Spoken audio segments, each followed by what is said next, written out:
Hello friends, सत श्री अकाल, आदाब, नमस्ते, welcome back to our channel Ilahi reaction.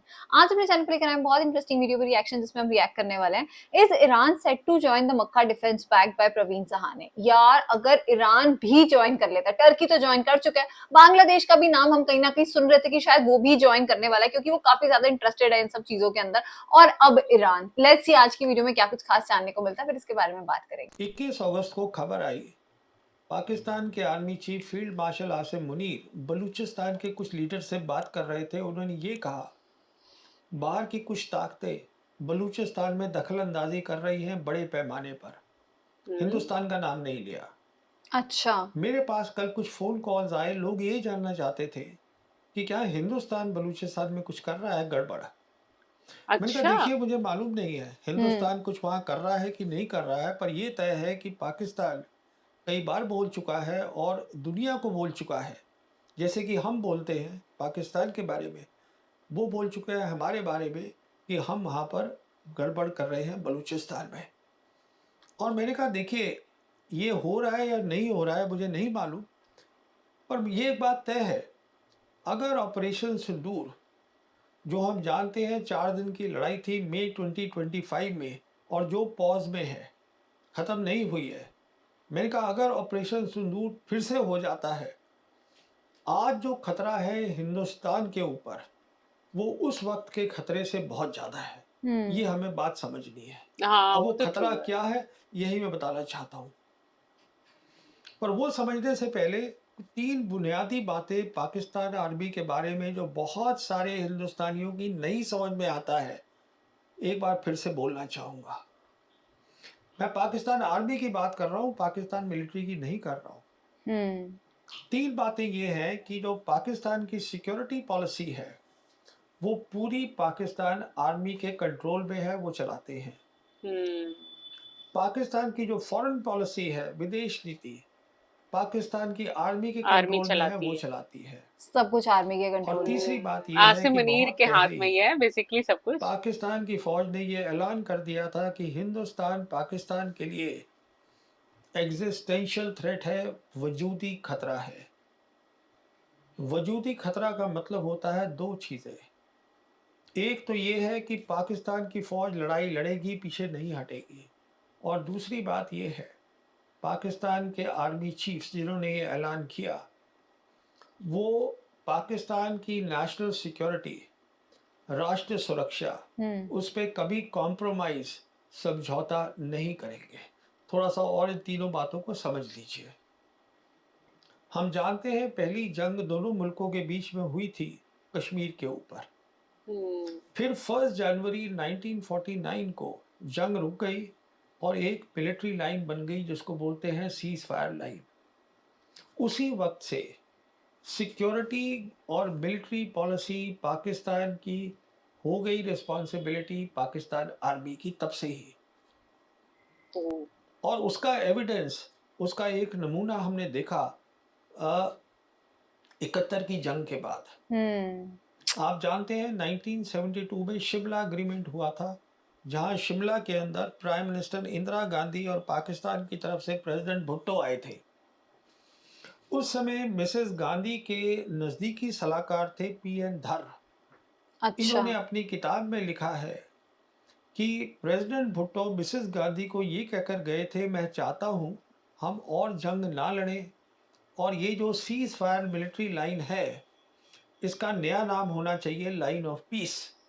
ये तय हुआ था शिमला में। ओके। Line of peace. पर जब वो वापस गए तो पाकिस्तान की आर्मी नहीं मानी। उन्होंने कहा, नहीं, इसका नाम हम लाइन ऑफ कंट्रोल कंट्रोल। रखेंगे, और बहुत फर्क है इन दोनों बातों में। जब हम बोलते हैं लाइन ऑफ पीस, इसका मतलब होता है समझौता।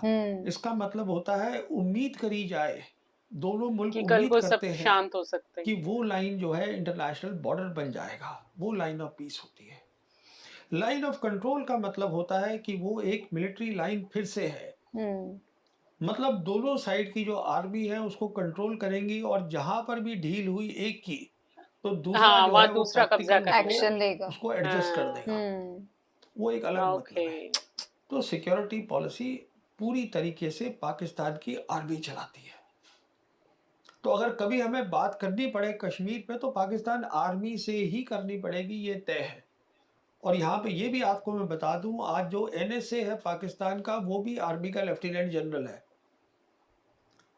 अब मैंने कहा फॉरेन पॉलिसी, हम जानते हैं कि मई 1998 में हिंदुस्तान ने न्यूक्लियर टेस्ट किया, उसके बाद पाकिस्तान ने न्यूक्लियर टेस्ट किया। उसके बाद पाकिस्तान के जो आर्मी चीफ थे जनरल जहांगीर करामत, उन्होंने अपने फॉरेन ऑफिस को ये बोला, अब पाकिस्तान न्यूक्लियर वेपन कंट्री हो गया है, तो अब फॉरेन पॉलिसी हमारी जिम्मेदारी हो गई है, और तब से पाकिस्तान आर्मी की जिम्मेदारी है। Oh my Pakistan army God, foreign मतलब पॉलिसी उनका चलाती क्या है, रुतबा है पाकिस्तान वहां आर्मी पर। को जियो सही पॉलिटिक्स समझ बात में है। आती है। पीएम की कोई खास तीसरी इमेज बात, है नहीं, मैंने कहा कि तो पाकिस्तान बनाते क्यों आर्मी हो भाई?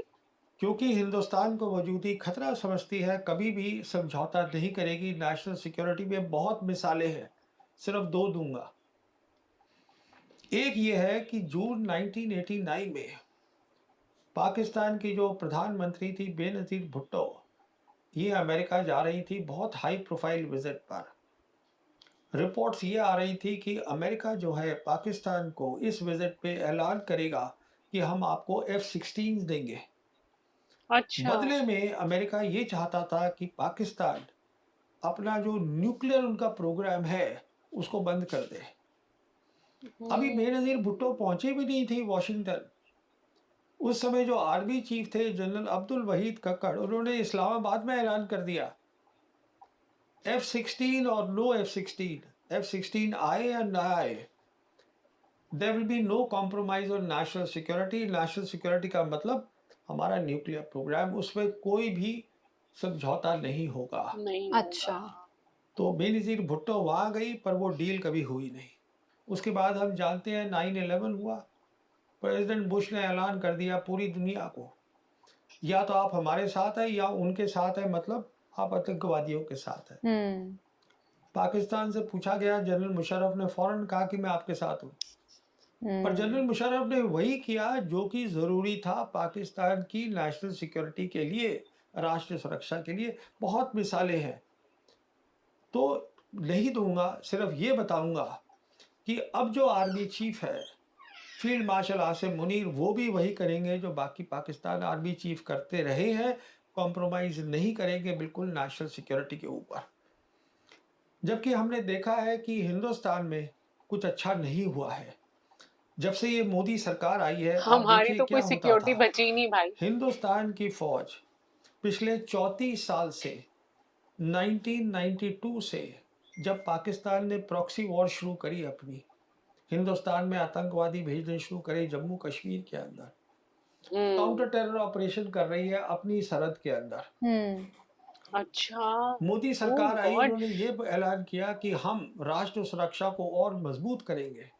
देखिए, अगर मजबूत करनी होती तो वो क्या करते, वो हिंदुस्तान की फौज को ये कहते, आप अपनी लड़ाई की काबिलियत, अपनी ताकत बढ़ाइए, जिससे कि बात तो सही है। पाकिस्तान सोचे इनकी ताकत बढ़ गई है, अब मेरे को ये प्रॉक्सी वॉर करनी है कि नहीं नहीं करनी, करनी। मुझे खतरा तो नहीं हो रहा।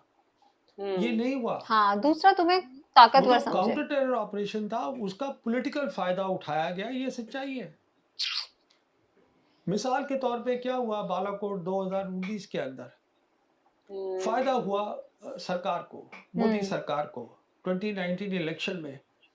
नेशनल सिक्योरिटी जो है वो कम हुई, बढ़ी नहीं, क्योंकि इंडियन एयरफोर्स जो हमारी टॉप सर्विस है, उसकी जो खामियां थी, शॉर्टकमिंग थी, वो पाकिस्तान को पता चल गई, चीन को पता चल गई।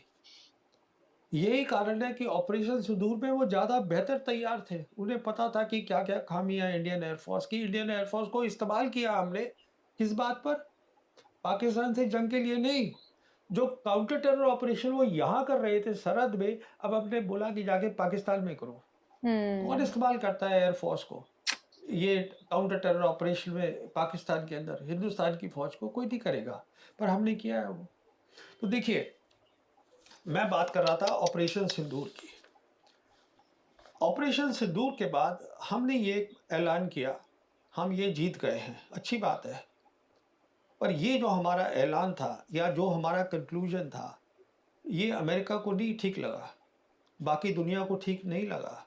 सिर्फ हमें अमेरिका ठीक की जो लगा। कांग्रेस रिपोर्ट है जो 2025 में आई थी उसने साफ लिखा है कि जो 4 दिन की जंग हुई थी उसमें पाकिस्तान की फौज हिंदुस्तान की फौज से बेहतर काम किया। हम्म यही कारण है कि सऊदी अरेबिया जिसके साथ पाकिस्तान की फौज के कई डेकेड से रिश्ते थे उसको उन्होंने हम्म फॉर्मल कर दिया और सितंबर 2025 में पाकिस्तान और सऊदी अरेबिया का डिफेंस एग्रीमेंट हो गया, हम्म फॉर्मल एग्रीमेंट हो गया। उसके बाद हम जानते हैं जंग शुरू हो गई वेस्ट एशिया में। ये वो जंग है जिसमें ईरान जो है वो जीत गया है। ईरान की भी समझ में आ गया कि पाकिस्तान कितना अहम है। उसके अपनी सोच एजेंडा के लिए उसका एजेंडा क्या है मैं बता चुका हूं कि जब अमेरिका की फौज वेस्ट एशिया से बाहर जाए जो कि जा रही है उसके बाद एक वेस्ट एशिया का रीजनल फ्रेमवर्क होना चाहिए सिक्योरिटी का। मतलब जितने मुल्क हैं वेस्ट एशिया की वो खुद तय करेंगे हमारी सिक्योरिटी क्या है और उसमें पाकिस्तान भी शामिल है। बहुत अहम रोल है पाकिस्तान का। इसीलिए 17 जून को हम जानते हैं जब एमओयू साइन किया ईरान ने अमेरिका के साथ। ईरान ने अपने एमओयू का नाम इस्लामाबाद एमओयू रख दिया। अब देखिए फिलहाल क्या ओके। हो रहा है। आज जब काफी मैं बड़ी आपसे बात है बात ये। कर रहा हूँ फील्ड मार्शल आसिफ मुनीर और उनका डेलीगेशन वो तेहरान में है कुछ खास काम के हाँ। लिए। दो बातें बोलूँगा उसके बारे में। पहली बात तो तय है वो इसलिए गए हैं क्योंकि प्रेसिडेंट ट्रंप चाहते हैं मीडिएशन पाकिस्तान करे और इस जंग को इस तरीके से रोके जिसमें जो पाकिस्तान अमेरिका के लिए शर्मनाक ना ना हो, हो। हम्म ह्यूमिलिएशन ना हो। हम्म ये स्मार्ट प्रेसिडेंट मूव। ट्रंप चाहते हैं। वो कुछ भी बोलते रहे उसका कोई मतलब नहीं है। उनके पास हाँ, आज लड़ाई के कोई ऑप्शंस नहीं है। ऑप्शन है ही नहीं, तो सही ये बात। एक खास काम है जिसके लिए पाकिस्तान के field marshal Asif Munir Tehran में है मीडिएटरी रोल का कि देखना है किस तरीके से ईरान जिसने अब शर्तें बातचीत की पाकिस्तान अमेरिका के साथ और ज़्यादा सख्त कर दी हैं कैसे एक तरीके से दोनों पार्टीज को साथ में लाया जाए। दूसरी बात जो बताई जा रही है वो ये है कि आसिफ मुनीर ये कोशिश करेंगे ईरान की लीडरशिप से बातचीत करके कि जो 7 अगस्त को एक बहुत ही ज़रूरी जिसको हम बोलते हैं मक्का जॉइंट डिफेंस एग्रीमेंट साइन हुआ था 3 मुल्कों के बीच में जो पाकिस्तान सऊदी अरेबिया और टर्की जिस पे मैंने अलग से एक हिंदी उर्दू में वीडियो भी किया है डिटेल में कि ईरान भी उसमें शामिल हो जाए। अच्छा। तो देखिए ये ईरान का फैसला है ईरान शामिल होगा कि नहीं होगा। पर मेरी ये असेसमेंट है कि शायद ईरान शामिल नहीं होगा। ओ अच्छा। और वो मैं ओके। इसलिए कह रहा हूँ कि ये जो जॉइंट डिफेंस एग्रीमेंट है ये ईरान का जो एजेंडा है जो रीजनल फ्रेमवर्क बनाने का ये उसी को आगे कर रहा है।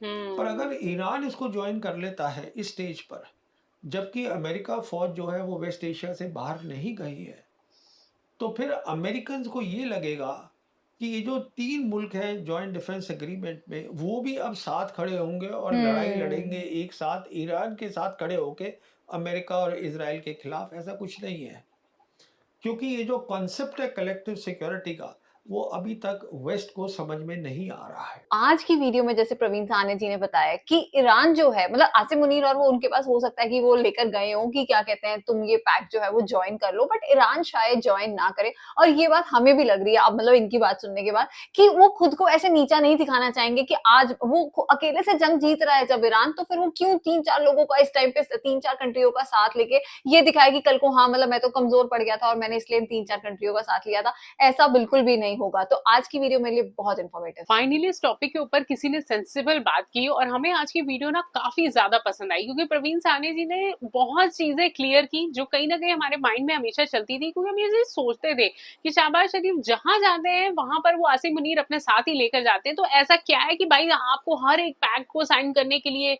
कोई डील करनी हो मीडिएशन का काम करना हो तो आसिम मुनीर आपके साथ ही रहते हैं। तो ऐसा क्यों है? सो डेफिनेटली ये चीजें हमने बहुत बार हर वीडियो में सुनी है कि वहां पर आर्मी का ही सिक्का चलता है पाकिस्तान में, जो डिसीजन लेना है वो आर्मी लेती है। सो अगर चाहे इंडिया को कल को कश्मीर का भी मुद्दा उठाना पड़े तो उसे डायरेक्ट बात जो है वो आर्मी से ही करनी पड़ेगी। सो ये कहीं ना कहीं कॉन्सेप्ट क्लियर था। लेकिन दूसरी तरफ उन्होंने जो सबसे शॉकिंग बात बताई वो थी ईरान के लिए, कि ईरान कभी भी ये पैक्ट साइन नहीं करेगा, क्योंकि उसे मालूम है कि ये जो लड़ाई है वो जीत चुका है और इसके लिए वो किसी का फेवर नहीं लेना चाहेगा। सो हमें तो आज की वीडियो बहुत पसंद आई। इस वीडियो को लाइक और शेयर करना, चैनल को सब्सक्राइब करना मत भूलिएगा। और हम मिलेंगे एक नई वीडियो में, तब तक के लिए ओके, ओके बाय। बाय।